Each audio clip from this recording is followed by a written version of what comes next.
Kris Spisak is our speaker for this session, Seeking Grammartopia, and she wrote her book, Get a Grip on Your Grammar, 250 writing and editing reminders for the curious or confused, and that was published by Career Press in 2017. And her goal in writing that book was to help writers of all kinds to sharpen their craft, to empower their communications. And her Words You Should Know podcast and Grammartopia events have the same mission. Sound like you're educated. That's not in my notes here, by the way. Kris, not surprisingly, is a former college writing instructor, having taught at institutions including the University of Richmond and Virginia Commonwealth University. She now works as a ghostwriter and freelance editor, specializing in fiction. She is on the board of directors of James River Writers. That doesn't sound like fiction, that sounds like science. Oh, well, anyway. Up in Richmond, James River Writers. Okay. Come check us out. And she is also the co-founder and director of creative strategy at Midlothian Web Solutions. You can find her online at Kris, Spisak, Spisak.com. And without further ado, Kris Spisak. Thank you so much. How is everybody's conference going today? Say well, stick with an adverb in your answer. That was not actually supposed to be a trick question, but then I realized it was. So we are here to empower our language today. Side note, having a dress with pockets is great for many things, but also for holding a mic. This is awesome. Okay, we are here for empowering our words today, because sometimes we have a really good story, but a really good story can almost always be better. So I'm going to set a scene for you guys. You might recognize it. A long time ago, during the Persian Wars, you had this scene between the Spartan king, Leonidas, and the Spartan general, Leonidas, and the king of Persia, whose name was Xerxes. And they met on the battlefield, and Xerxes said, "We are going to shoot up so many arrows that we are going to block out the sun." And Leonidas answers, "Then we will fight in the shade." This dialogue was in the trailer for the movie 300. It was originally written by Herodotus hundreds and hundreds and hundreds and hundreds and hundreds of years ago. This exact dialogue. Now, whether it's historically accurate is a whole other story, but this is what powerful language can do.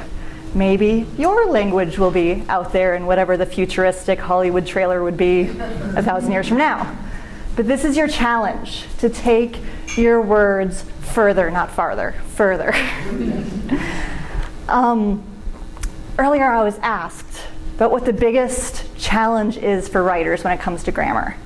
And I'm going to change my answer on that.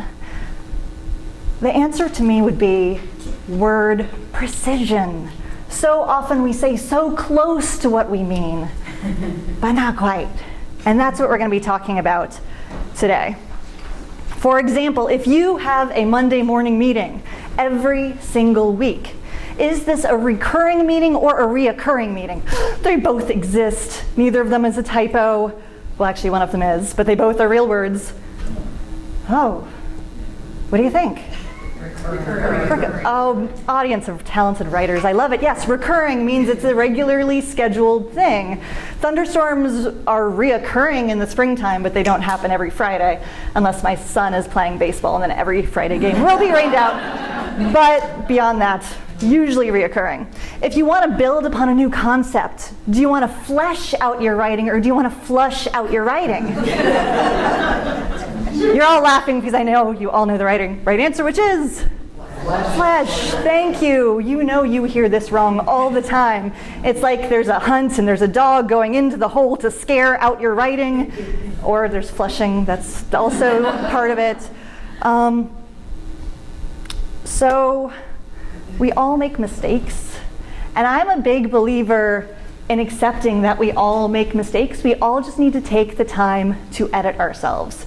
The second anyone hears that I wrote a book on grammar, everyone starts talking about the grammar police, and I shudder just a little bit. That's not what it's about. We don't need to yell at each other. There's enough yelling in the world today. We all just need to try to do better. As a side note, I will never call out your grammar unless you're hiring me as an editor. Then I will call it out all over the place. But that's not what all of this is about.